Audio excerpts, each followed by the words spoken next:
If you clicked on this video expecting a review, you might be disappointed. This is going to be more of a cautionary tale on who to do business with online and why it's so important to find objective reviews and facts about the company you're buying from. GoLabs, which sells via a website called outdoorex.com, reached out to me a while back to review their R300 lithium power station. They agreed to the review terms and sent me the unit, and I did my usual due diligence. Let me give you the CliffsNotes version of the review of the unit itself before we get into the cautionary tale. The power station is a Jackery clone with the usual features you would expect from a power station. The output testing of the AC output went smoothly and showed that the R300 is properly rated on its capacity and has a reasonably efficient inverter. But when I tried to test the solar charging, the wheels started to come off. More on that in a minute. I did also test the 60-watt USB-C PD output and found that it does indeed fast charge mobile devices. So what went wrong? Well, when I tried to connect the R300 to a 100-watt fixed-frame solar panel with the supplied MC4 cable, I couldn't get it to work. I tried everything I could think of, including recrimping all the MC4 connections on the solar side of things.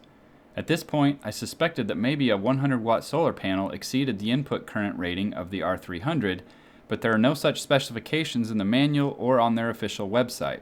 So I reached out to my contact at GoLabs for more information, and here is that email exchange.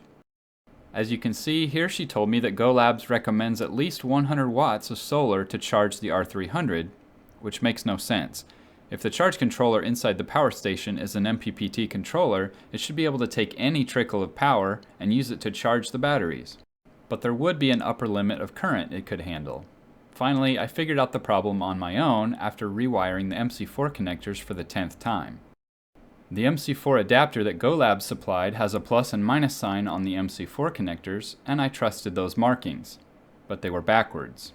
After reversing the polarity, the power station started to charge. But I was getting horrible input power to the batteries, especially for an MPPT controller. And this was in the middle of a Texas summer on a clear day around midday. So I emailed her again. And this is where things get even more confusing.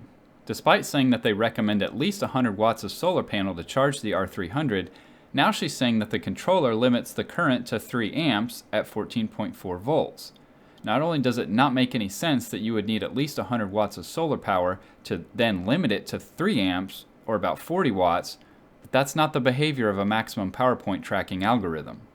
That sounds like maybe an imposed limit due to some corners they cut in the design. At this point, I was on high alert for fraud. Review videos are only worthwhile if they're fair and objective and report the truth.